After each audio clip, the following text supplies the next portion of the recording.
atenção bem maior, porque eu acho que o capítulo 3 é um dos capítulos mais importantes para a gente entender tudo. É o capítulo 3. Quando fala dessa serpente, né, que a gente vai aprender depois, que é o dragão vermelho, que é o Satanás, que é o diabo, né, que vou até gastar um tempinho só explorando isso, né? Porque o que acontece é que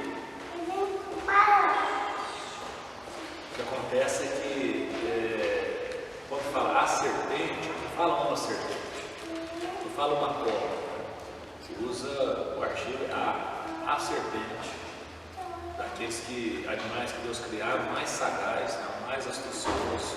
Aí foi ele que disse à mulher, que hoje a gente às vezes confunde, né, como se fosse uma cobra, né?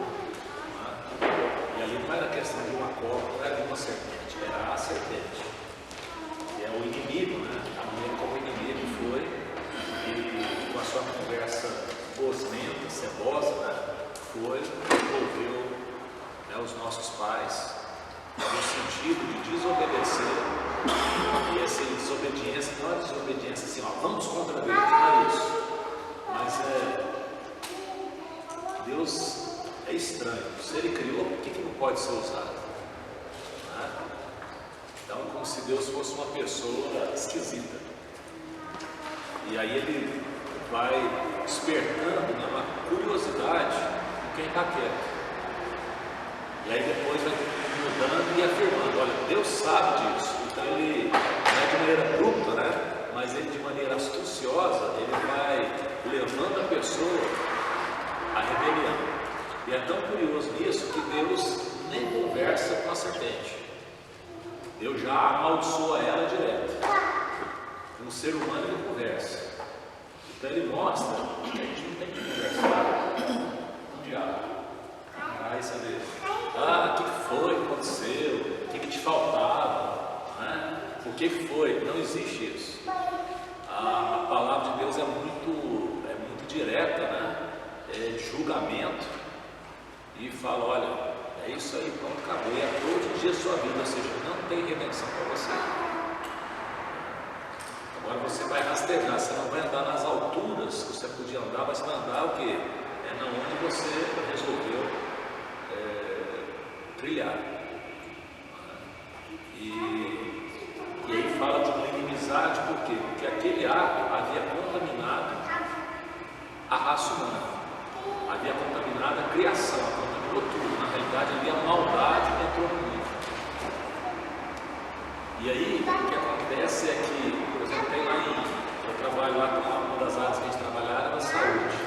E vira e mexe, o pessoal lá, de médico é mais difícil, mas enfermeiro acontece com médico, acontece com enfermeiro, acontece mais com o técnico de enfermagem, de ter um acidente biológico. Às vezes estão mexendo lá, tratando com um paciente que ou tem hepatite C, ou é soro positivo, ou tem alguma coisa infecciosa, e eles vão e se ferem. É um momento.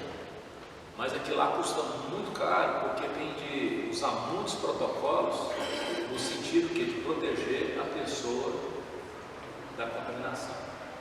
Então, às vezes tem um ato que, para você reverter aquilo, não é uma coisa, não foi uma besteira. Não é uma besteira.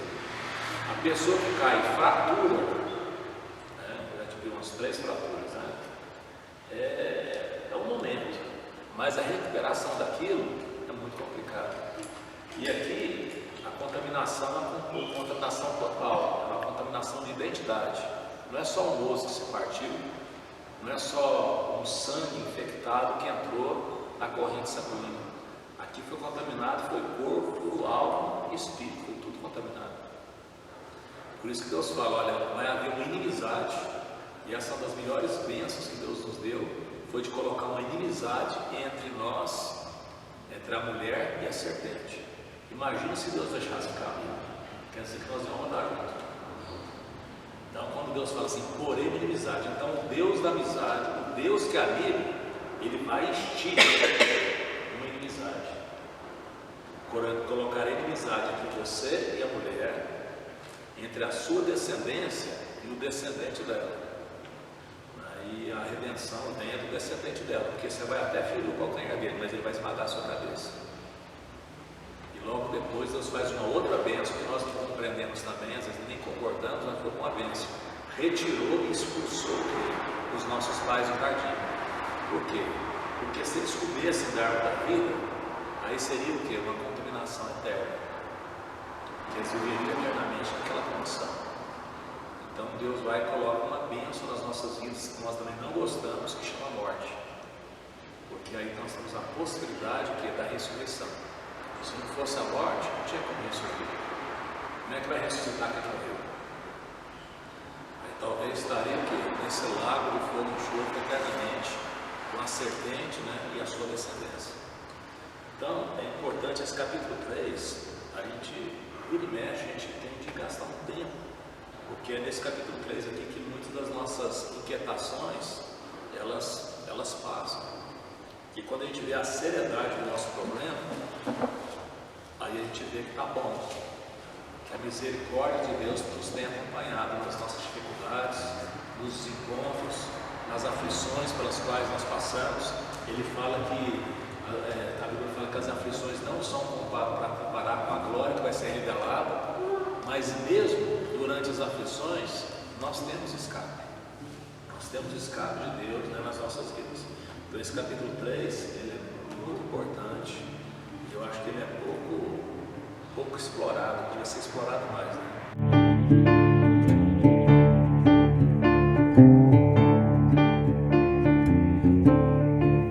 Querido Deus, de graça, misericórdia, bondade, que o Senhor nos dê a graça, ó Pai, de acolhermos o nosso coração a Tua palavra e que o Senhor nos dê um entendimento, ó Pai, do sentido, ó Pai, daquilo que ela quer dizer, Senhor Deus, e aquilo que é a aplicação das nossas vidas. Que o Senhor nos guie, ó Pai, o Senhor nos guie, o Senhor nos ilumine, Jesus que é o caminho, a verdade e a vida, e que nós possamos chegar, ó Pai, até o Senhor, que é o nosso Pai, no nome de Jesus. Amém. Então é Gênesis 4. Adão teve relações com Eva. Eu estou usando a versão nova Almeida atualizada, né, que é a última versão que vem da revista atualizada. Até uma das coisas que me levou muito é a maneira como o reverendo Augusto Nicodemos, né, falou dessa versão, por isso que eu adotei, né, e tenho gostado muito dela. Adão teve relações com Eva, a sua mulher, e ela ficou grávida e deu à luz a Caim. Então ela disse: adquiri um varão com auxílio do Senhor. Depois deu à luz Abel, irmão de Caim. Abel foi pastor de ovelhas, Caim foi agricultor. Aconteceu que ao fim de um certo tempo, Caim trouxe do fruto da terra uma oferta ao Senhor. Abel, por sua vez, trouxe das primícias do seu rebanho e da gordura deste. O Senhor se agradou de Abel e de sua oferta, mas de Caim, de sua oferta, não se agradou. Caim ficou muito irritado e fechou a cara. Então o Senhor lhe disse: por que você anda irritado? Por que essa cara fechada? Se você fizer o que é certo, não é verdade que você será aceito? Mas se você não fizer o que é certo, eis que o pecado está à porta, à sua espera. O desejo dele será contra você, mas é necessário que você o domine. Então, logo após o pecado, a expulsão do Éden, né, Deus, na sua misericórdia, continua o quê? Continua abençoando e prosseguindo o quê? Com os projetos e planos que Ele tem para o homem, que esse homem seja sua imagem e semelhança. E o dom que Ele falou que o homem teria, acontece, que é de ser fecundo, de se multiplicar. E o desejo, né, que é tão ambicioso de Deus, é que isso chegasse aqui até os confins, que a terra toda fosse cheia a partir de um casal. Então o segredo de Deus é o quê? É a multiplicação. Sede fecundos, multiplicai, enchei a terra e sujeitai. Esse sujeitai a gente vai ver logo depois que vai ser retirado do homem. Lá quando a gente chegar, quando Deus for, logo após o dilúvio, né, o juízo que vem sobre a terra. Mas eles sendo fecundos, eles foram e tiveram um filho. E a Eva foi e entendeu que aquilo tinha vindo, que é da parte do Senhor. Com o auxílio do Senhor, né, nós adquirimos o Caim. E depois teve Abel. E os dois tiveram ocupações diferentes. O Caim foi ser lavrador da terra e o Abel foi ser um pastor, né, de ovelhas. E os dois compareceram diante de Deus com o fruto daquilo que eles faziam. O Caim trouxe do fruto da terra, que é o que ele tinha, porque já que ele era agricultor, ele mexia com a agricultura. O que podia trazer? O fruto da agricultura. Já o Abel, ele não trouxe, não foi do fruto daquilo que ele fazia, ele não trouxe uma ovelha, ele não trouxe o cordeiro. A palavra aqui é muito forte, fala que ele trouxe das primícias. Ele trouxe daquilo que ele tinha, ele trouxe o melhor. Ao passo que não fala que o Caim trouxe o melhor. Fala que ele foi lá e trouxe alguma coisa e colocou e pronto. E a palavra de Deus fala que Deus foi e se agradou de Abel e da sua oferta, mostrando que a oferta e o ofertante para Deus é uma coisa só. Não tem jeito, Deus não analisa, por exemplo, a oferta diferente do ofertante, porque Deus, ele não se deixa comprar. Não é? Eu não posso ter uma vida de qualquer maneira e achar que a minha oferta vai o que apaziguar o meu problema, o meu pecado diante de Deus. Então, Deus foi e fez, falou assim, olha, ele não se agradou nem da oferta e nem do ofertante, porque para Deus é uma coisa só. Ao passo que de Abel, Deus se agradou tanto da oferta quanto do ofertante, mostrando que a oferta também tem o quê? A sua importância. O fato de ofertar, o fato da gente tirar e trazer, mostra que nós realmente confiamos o quê? Em Deus, no Deus Criador. Agora, se eu faço isso, mas a minha vida não tem nada a ver com essa oferta, é uma dicotomia, né? É uma situação totalmente diferente, pode acontecer o que aconteceu aqui com Caim. E aí, nesse caso, Deus não se agradou de Caim. E ele percebeu isso claramente. Mas foi porque Deus falou? Não, é porque é visível quando Deus se agrada e quando Deus não se agrada. Quando Deus se agrada, vem a paz, a misericórdia, vem a alegria. A presença de Deus na vida de uma pessoa enche essa pessoa o quê? De disposição, de alegria, de serenidade. Então, enquanto Caim estava de cara fechada, o Abel estava tocando a sua vida. E quando o Caim se irou e fechou a cara, o que Deus fez? Ele desceu dos céus e teve uma conversa com Caim, o próprio Deus, o Todo-Poderoso. Por que você fechou a cara? E já vai no ponto. Se você proceder bem, não é certo que você vai ser aceito? Ou tipo, eu não estou te rejeitando de graça. É o seu procedimento.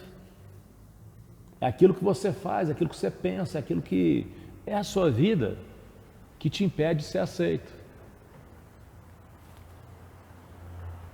Contudo, olha o segredo, o pecado está esperando na porta. O desejo de vocês que são caídos são contra vocês. Existe um senso de destruição que habita dentro do ser humano. O seu desejo é contra você. Mas é necessário que você domine sobre o seu desejo. Por que Deus não fala assim, eu vou mudar o seu desejo? Não é como muita gente quer. Deus muda o meu desejo. Ele fala, não, isso é uma luta sua.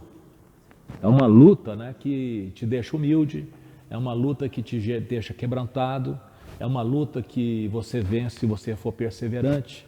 Não é uma luta que te leva o quê? A escolher quais decisões você vai tomar. Então, Deus fala assim, é necessário que você domine. Aí continuando, né, no versículo, né, seguinte, Caim disse a Abel, seu irmão, vamos ao campo. Estando eles no campo, Caim se levantou contra Abel, seu irmão, e o matou. O Senhor disse a Caim, onde está Abel, seu irmão? Ele respondeu, não sei. Por acaso sou o guardador do meu irmão? O Senhor disse, o que foi que você fez?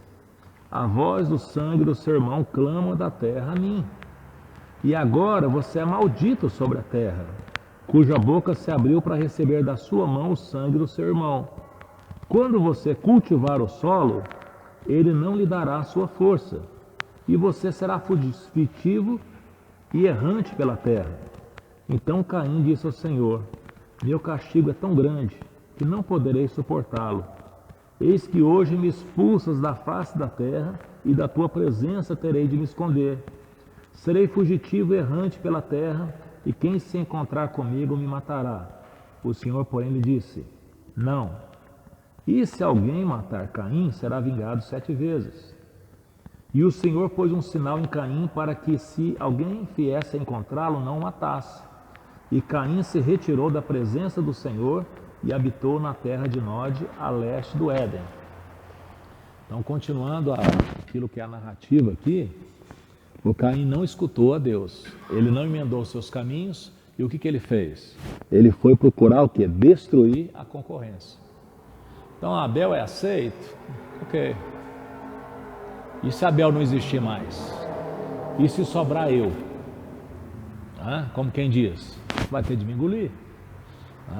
Ou seja, Deus vai ter de me aceitar do jeito que eu sou e do jeito que eu quero continuar. E o que é curioso, que Abel não foi avisado, Deus deixou que o Abel fosse o quê? Morto. E isso para a gente é uma lição muito importante, porque aquilo que nós preservamos por demais, que é a vida, ficar vivo, não é a prioridade para Deus. A prioridade para Deus não é se a pessoa está viva ou se morreu, porque para Deus a vida ou a morte é a mesma coisa. Até assim, aquele que está morto está o quê? Ausente no corpo, está presente com Deus. Então, não é isso a situação. Nós não devemos nem atentar contra a nossa vida, nem contra a vida de ninguém, mas Deus, ele não prioriza isso. O que ele prioriza? É a salvação, é a conduta. E aqui está claro e evidente o quê? Que o Abel já estava com a sua situação resolvida. E o Caim, astuciosamente, tal como quem começou toda essa epopeia na terra, que foi a serpente, chamou o seu irmão que é para passear. E lá ele se levantou contra o seu irmão no campo e o matou. E o Deus Todo-Poderoso, Onisciente, Onipresente, que conhece todas as coisas, podia já chegar e... Você fez isso, aquilo, aquilo outro. Não, Deus chega com perguntas. Como ele chegou da primeira vez. Por que você está com a cara fechada? Agora eu falo assim, onde está o Abel, seu irmão? E ele, naquela resposta desaforada, não sei, eu sou o guardador do seu irmão. Aí Deus mostra que ele tinha perdido a oportunidade de responder de maneira decente e fala para ele que o que ele fez não foi escondido, que o que ele fez era conhecido. E quando Deus fala, olha, agora Caim, agora, não quando você fechou a cara, mas agora você é um maldito. E você andará vagando pela terra, você será um errante na terra. E o Caim, uma pessoa assim, com quem que ela preocupa? Com ela mesma. Ai, meu castigo é grande. Hora nenhuma ele lamenta do Abel estar morto. Hora nenhuma ele lamenta dos pais terem perdido um filho. Mas o único pensamento que ele tem é nele mesmo. O meu pecado é grande. E se uma pessoa me encontrar, ela vai matar. E Deus faz algo que depois vai ser mudado, mas no momento aqui é até para intrigar a gente. Não, ninguém vai matar você. Ele colocou um sinal para que quem encontrasse com Caim não matasse. O que isso vai levar e leva? Leva que a velocidade, como que a maldade se multiplicou na terra, nesse período, foi violento. Tanto é que daqui a pouco vai haver o quê? Um dilúvio, um juízo de Deus sobre a terra. Porque Deus não estava deixando que a pessoa fosse punida por aquilo que ela fez. A punição era viver o quê? Naquela condição. E é a danação eterna mesmo. Então aqui fala que o Senhor Deus colocou um sinal no Caim e fala assim, quem te encontrar não vai te matar. E o Caim foi e se retirou da presença do Senhor. Isso aqui é a verdadeira morte. A verdadeira morte é a pessoa estar o quê? Ausente da presença do Senhor. É como se fosse um zumbi. É como se fosse um morto-vivo. É como se fosse, é pior do que um animal. É um bronco, né, sem razão. Uma pessoa que teve na presença de Deus e se ausenta, né, da presença de Deus. E ele foi na terra de Nod, a leste do Éden, e habitou. E aí no versículo 17 diz assim que Caim teve relações com a sua mulher, ela ficou grávida e deu à luz a Enoque. E Caim edificou uma cidade e chamou de Enoque, o nome de seu filho. A Enoque nasceu Irade, Irade nasceu Meujael, Meujael Metusael, Metusael gerou Lameque. Lameque domou para si duas esposas. O nome de uma era Ada, o nome da outra era Zelá. Ada deu à luz Jabal, que foi o pai dos que habitam em tendas e possuem gado. O nome do seu irmão era Jubal, que foi o pai de todos que tocam harpa e flauta. Zilá, por sua vez, deu à luz a do pau Caim, artífice de todo instrumento cortante de bronze e de ferro. E a irmã de do pau Caim foi Naamá. E Lameque disse às suas esposas: Ada e Zilá, ouça o que eu digo. Vocês, mulheres de Lameque, escutem o que passo a dizer. Matei um homem porque me feriu, e um jovem porque me machucou. Se Caim é vingado 7 vezes, Lameque será vingado 70 vezes 7. Então é um trecho que mostra como que um abismo chama outro abismo, como uma maldade se multiplica. Mas tudo começa aqui com algo que é muito curioso e a pergunta de muitas pessoas, né? Com quem foi que Caim casou? Né? Já que no início tinha falado que ele tinha, os dois tinham tido lá Caim primeiro, depois Abel, né? E com quem foi que ele casou é uma pergunta muito básica, que muitas pessoas têm, né, a curiosidade. A gente vai ver lá para frente que esse Adão, né, ele viveu mais de 900 anos, e nesses 900 anos ele teve filhos e filhas, né? E as pessoas que viveram depois dele também, viveram muitos e muitos anos. A gente não sabe quantos anos o Caim, essa descendência aqui viveu, mas nós sabemos que existe uma linha onde se vivia muito. Essa questão de viver 900 anos, tudo isso vai, ou mais de 900 anos, né, o que viveu mais foi Metusalém, que viveu 979 anos.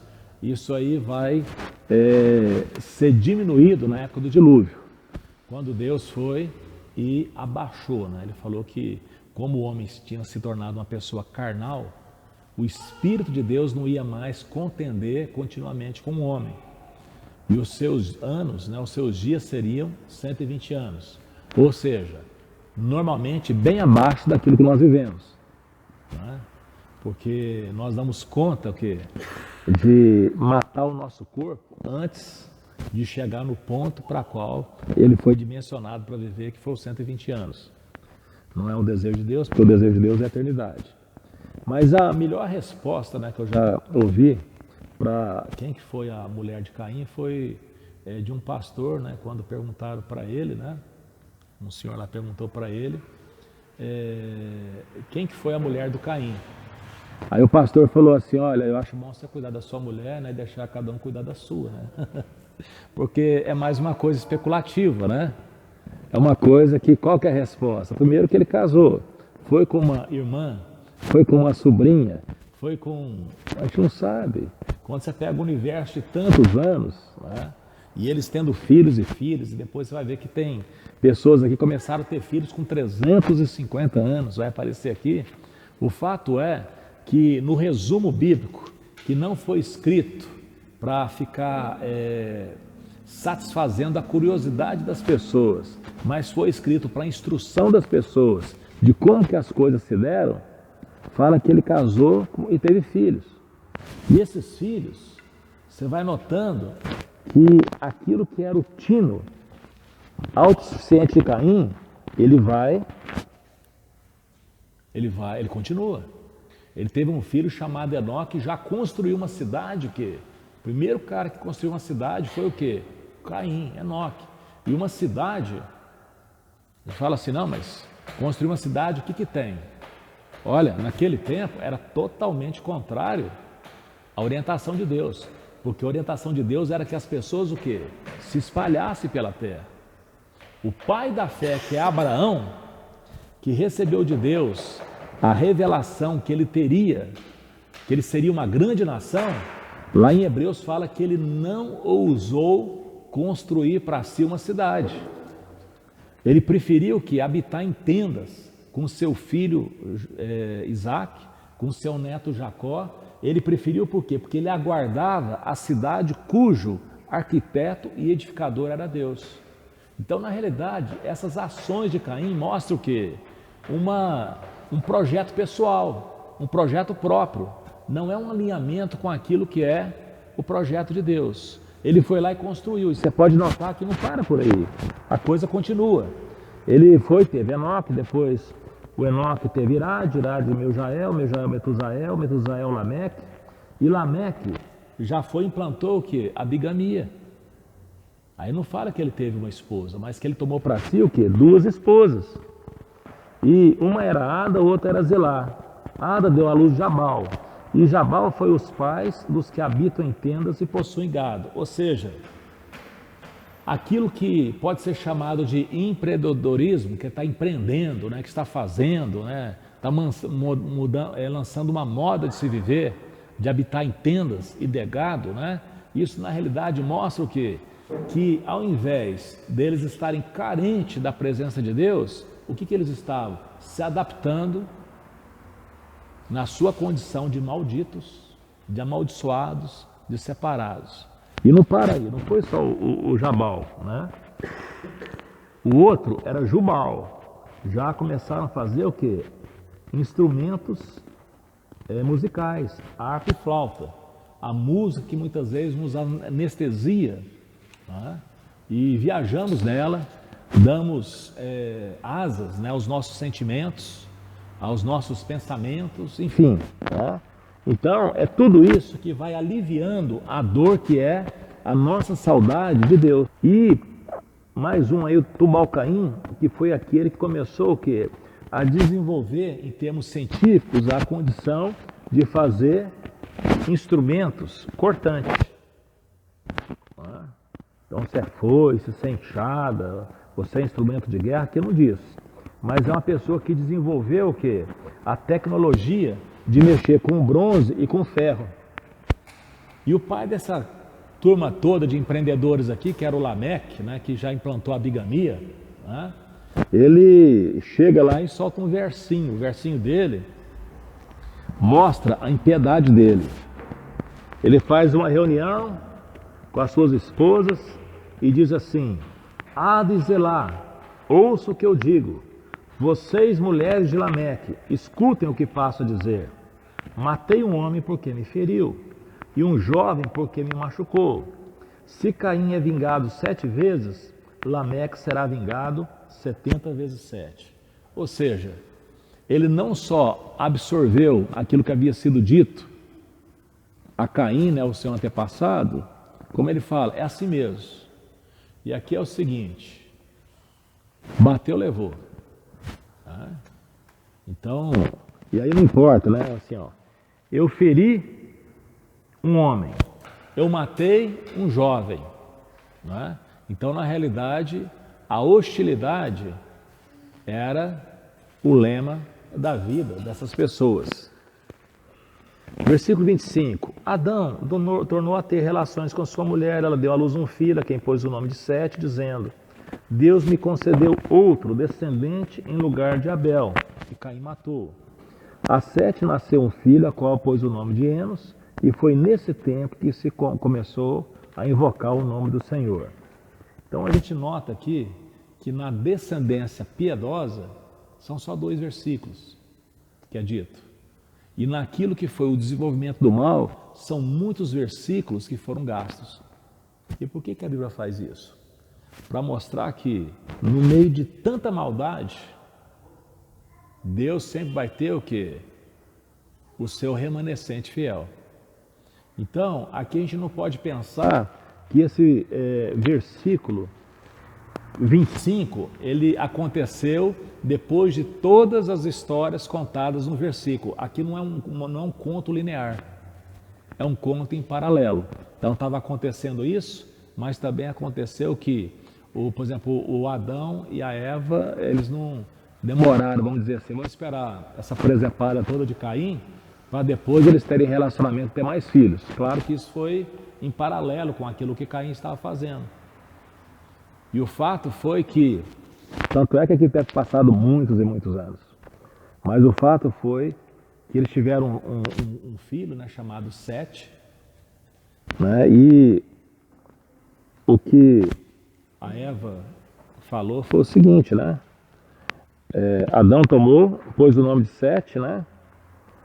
Ela deu à luz, né, o filho, e falou assim: Deus me concedeu. Ela não fala adquirir agora.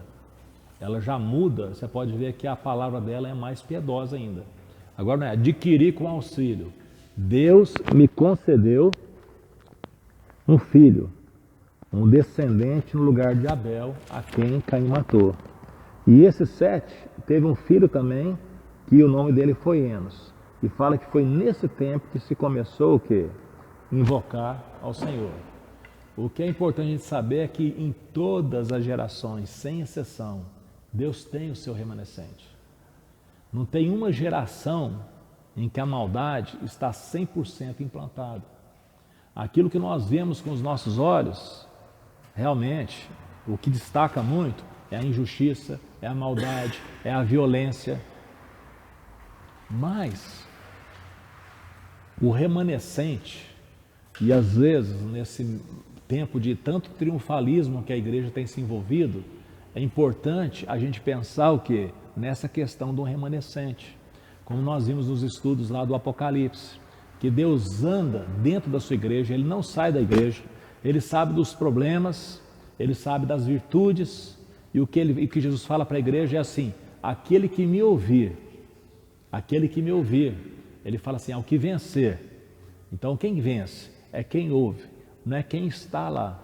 Porque muitas vezes nós estamos envolvidos em tudo, mas o nosso ouvido está para outras coisas. Os nossos projetos são outros projetos. No colégio apostólico, lá nos 12 apóstolos, havia um, e olha que Jesus ele orou uma noite inteira para escolher, mas havia um que Jesus fala assim, que era diabo, que era o Judas Iscariotes, que era acusador, que era do mal e que estava o quê? Envolvido ali. Então, Jesus fala de muitas maneiras a mesma coisa, fala que existe trigo e existe joio, e que nós não temos discernimento de saber o que é uma coisa ou o que é outra. Então importa que os nossos corações estejam o quê? Devotos, afinados com Deus. Então aqui é a história do início, né? História triste, né? Como que foi tão triste, né? Para o Adão, para Eva, o seu primogênito ser um assassino. E não só um assassino, mas um sujeito que começou uma linha, né? De pessoas independentes de Deus, de pessoas autossuficientes de Deus. Como que a maldade, como é que um abismo chama outro abismo? E se não houver um quebrantamento, se não houver uma conversão, é daí o quê? Para pior. Mas que ao mesmo tempo, Deus mantém o quê? O seu remanescente fiel. Então teve lá o Sete, né? Onde a Eva fala assim, olha, o Senhor me concedeu um filho no lugar de Abel, e aí ela tem de falar, né? Que o Caim, que é o outro filho dela, havia matado. E a Sete nasceu Enos, e aí fala não de pessoas que são autossuficientes, empreendedoras, mas pessoas que invocam o Senhor. Então esse é o capítulo 4. Se você que nos acompanha na internet, né, tem sido abençoado, queria que você colocasse o seu like, né, compartilhasse, se inscrevesse no canal. O nosso objetivo é, de alguma maneira, cooperar para que a Bíblia, né, seja conhecida, para que as pessoas conheçam a Bíblia, conheçam a fé. Até a próxima. E que Deus possa nos abençoar aqui também.